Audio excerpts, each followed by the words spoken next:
It is time for our entertainment news. And this morning, we're going to be doing this with the beautiful... Stop. I'm a star. Okane. Hi, Lala. Hi, sweetie. How are you doing? Good morning. Good morning. So good to see you. Thank you. I love being on Wake Up Nigeria, bright and early. Girl, that is it, bright and early. So are you ready to do this? I'm ready. All Let's right, begin. Let's begin. So we're going to be starting off with Wizkid's Morayo, breaking album record on Spotify Nigeria. Now, Wizkid's newly released album, Morayo, has broken the record for most single-day streams for any album in Spotify Nigeria history. Now, the album garnered 12 million streams on Spotify Nigeria, twice the previous record held by Ashake's Lungu Boy. Now, Morayo earned 16.27 million streams in its full day of release on Spotify. It marks the biggest debut of any African album. Wizkid also broke the record for the most single-day streams for a song in Spotify Nigeria history with Kese, Kese, Kese, Kese. I love that song. His song, Piece of My Heart, held the previous record. Now, the album is a tribute to his late mom and features extraordinary collaborations blending Afrobeat with global influences. So...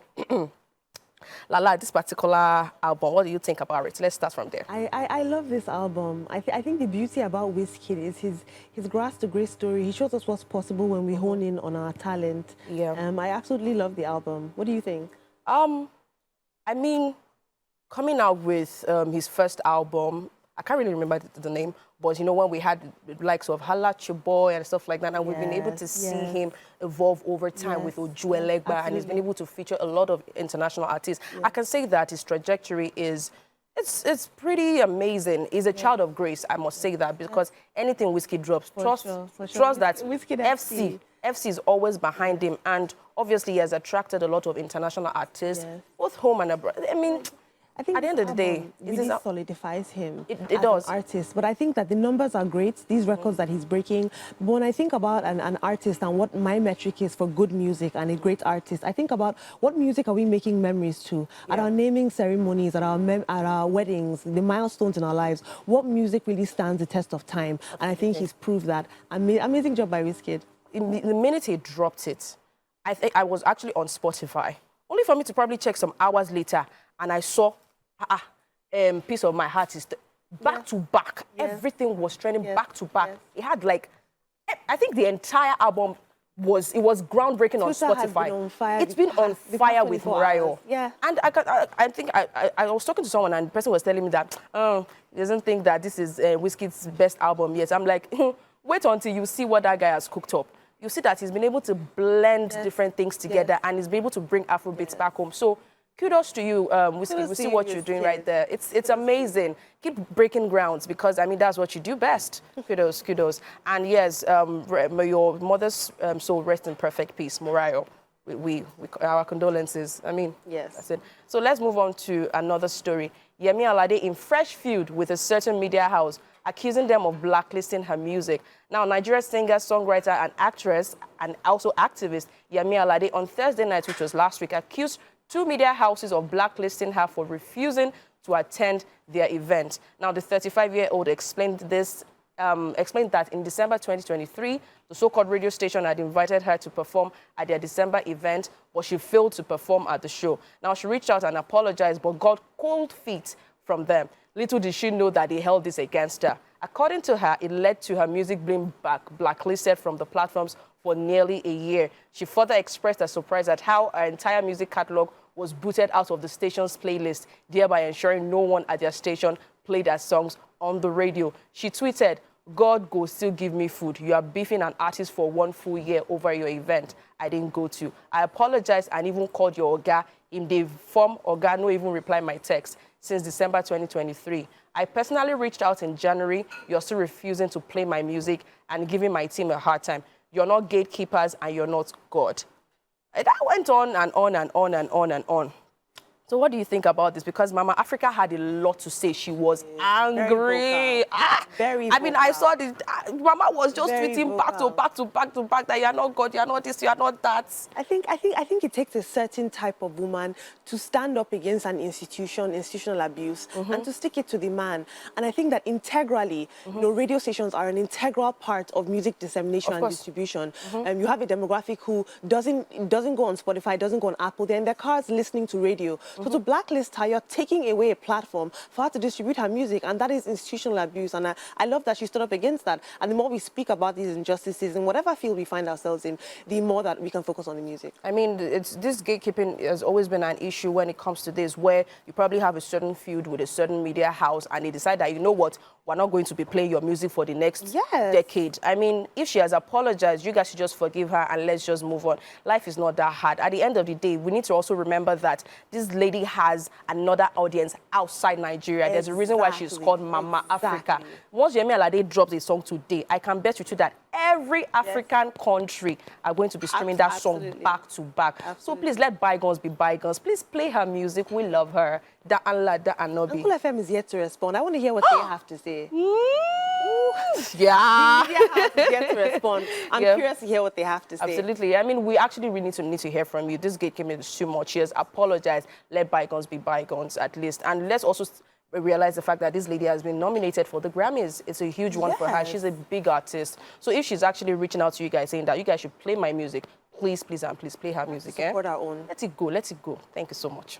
Now let's move on to the next story about Halle Berry speaking about her beauty and how she longs to hear something else. Now, in a recent interview, Halle Berry has said that she has longed for someone to say something other than "you're pretty" to her. She said, and I quote, "I know I'm more than this. I think it's a shame that as women, we're being told that we have to find a way to stay eternally young, forever 30, as though we're not allowed to be human and do what we're naturally born to do."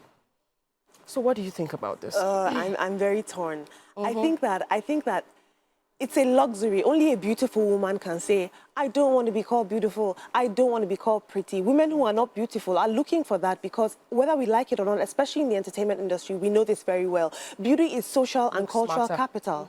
It is what gets you into doors that you otherwise might not have gotten into. And so it's a luxury for her to say, you know, I don't want to be called something other than pretty when she is the conventional beauty standard. I mean, what are your thoughts? I mean, I understand her because, I mean, you know, if someone doesn't want to just be known for her looks, Halle Berry is a fantastic actress. I mean, you people did not try with that Razzie Awards that she got for Catwoman.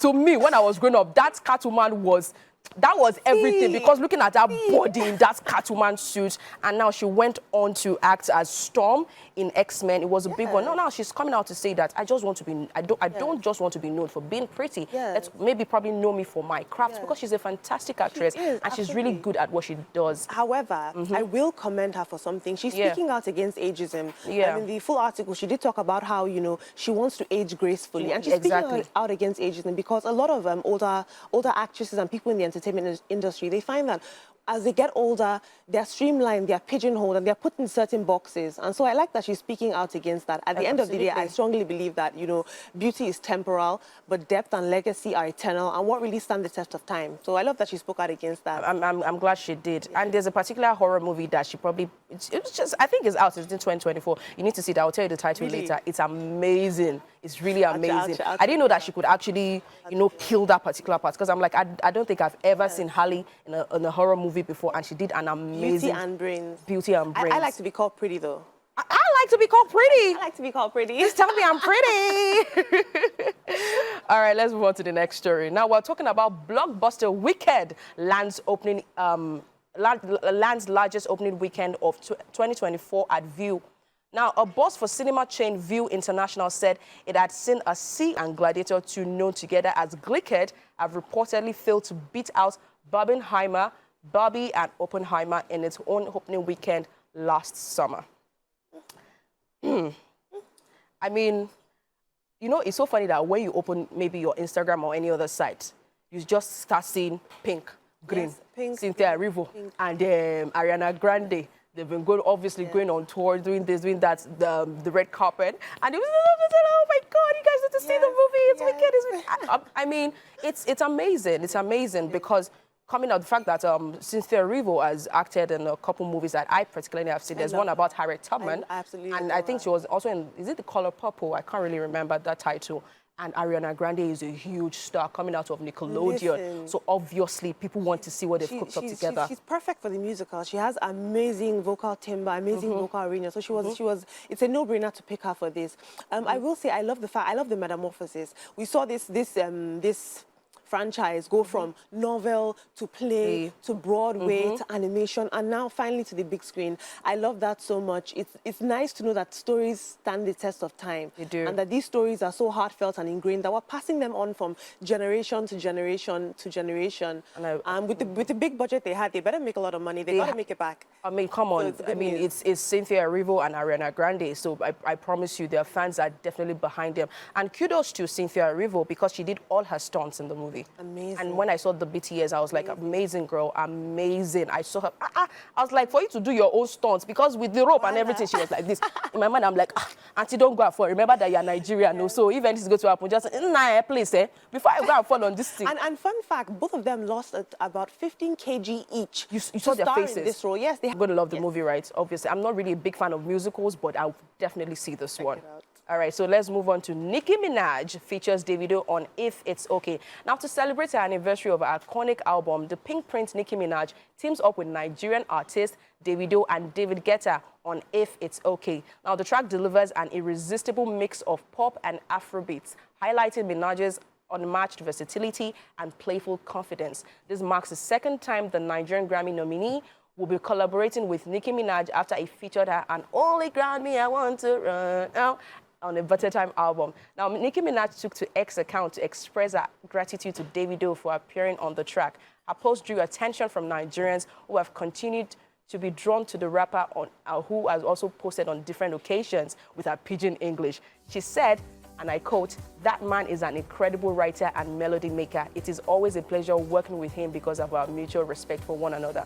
I mean, I listened to the music and I was like, this is really good, because the first time I heard the track with Davido was something left to the motherland. I was like, yeah, this is so amazing. To the mother, Naija to the motherland. As always, Afrobeat to the world on this story. We're going global. It's a global enterprise, it's a global franchise, global export, and we move Afrobeat to the world. Now them they rush us. Yeah, so thank you so much for doing this with me. Thank you so much. And with this, we'll go on a short break. Thank you so much. Bye, Wake Up guys. Nigeria continues.